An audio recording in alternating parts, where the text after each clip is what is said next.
GPT-3나 GPT-4 같은 초거대 AI를 만들려고 하면 엄청나게 많은 데이터가 필요하다. 챗 GPT를 포함해 영어를 기반으로 하는 대부분의 초거대 AI는 커먼 크롤의 자료를 이용한다. 크롤링은 사이트를 돌아다니면서 관련 글들을 자동으로 모두 가지고 오는 것을 말한다. 구글과 네이버 같은 검색 사이트의 기본 원리이기도 하다. 네이버와 구글은 문서 내에 있는 링크를 따라다니면서 크롤링을 통해 다른 사이트의 글과 이미지를 자동으로 가져온다. 이후 불필요한 태그 등을 제거한 후 자신들의 서버에 저장해둔다. 사용자가 특정 단어를 입력하면 자신들의 서버를 살펴보고 일부를 보여준 후 원문 사이트로 링크를 걸어주는 것이 검색 사이트라고 할 수 있다. 크롤링과 비슷한 용어로는 스크래핑이 있는데 주로 특정한 목적을 가지고 특정 영역만 잘라서 가지고 오는 것을 뜻한다. 기준이 정확히 있는 것은 아니지만 다른 사이트의 페이지 전체를 가져오면 주로 크롤링이라고 이야기하고 네이버 인기 뉴스만 가져온다라고 하면 스크래핑이라고 이야기한다. 크롤링은 대표적으로 파이썬의 뷰티풀스프라는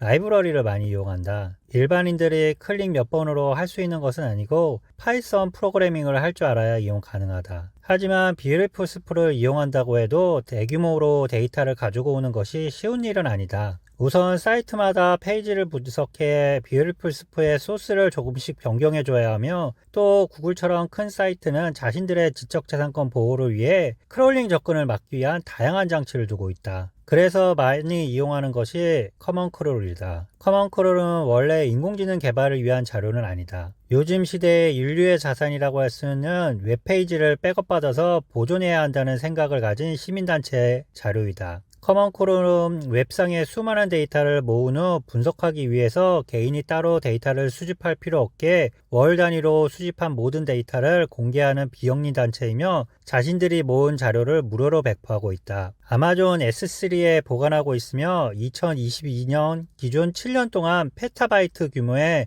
데이터를 모아서 보관하고 있다. 22년 5월 기준 3,600만 개의 도메인에서 34억 개의 웹페이지를 백업받아 놓았다. 이런 이유로 영어를 기반으로 하는 대부분의 초거대 AI는 커먼 크롤을 기본 학습 데이터로 하고 추가로 자신들이 구한 자료를 합쳐서 학습시킨다. 그런데 커먼 크롤이 40개 이상의 언어가 수집되고 있다고 하지만 대부분 영어이고 한국어는 1% 미만인 것으로 알려져 있다. 그렇기 때문에 커먼 크롤을 통해 학습을 하면 국내 현실에 안 맞는 답변이 나올 확률이 높아진다. 국내에서는 대규모로 크롤링한 데이터를 공개한 곳은 아직 없는 것으로 알려져 있다. 이런 데이터를 가지고 있는 것은 검색 사이트인 네이버밖에 없기에 한국형 초거대 AI를 만들 수 있는 곳은 사실상 네이버밖에 없다. 네이버를 제외하고 다른 회사인 경우 커먼 크롤을 통해 영어를 한국어로 번역 후 학습한 후 국내 사이트와 제휴를 통해 한글 데이터를 통해 또다시 학습해야 하는 방법을 사용할 수밖에 없기에 어려움이 많을 수밖에 없다. 이렇게 커먼 크롤을 통해 데이터를 확보하거나 네이버처럼 자신들이 가지고 있는 데이터를 통해 트랜스포머라는 알고리즘을 통해 학습을 한 후 또다시 3단계를 거친다.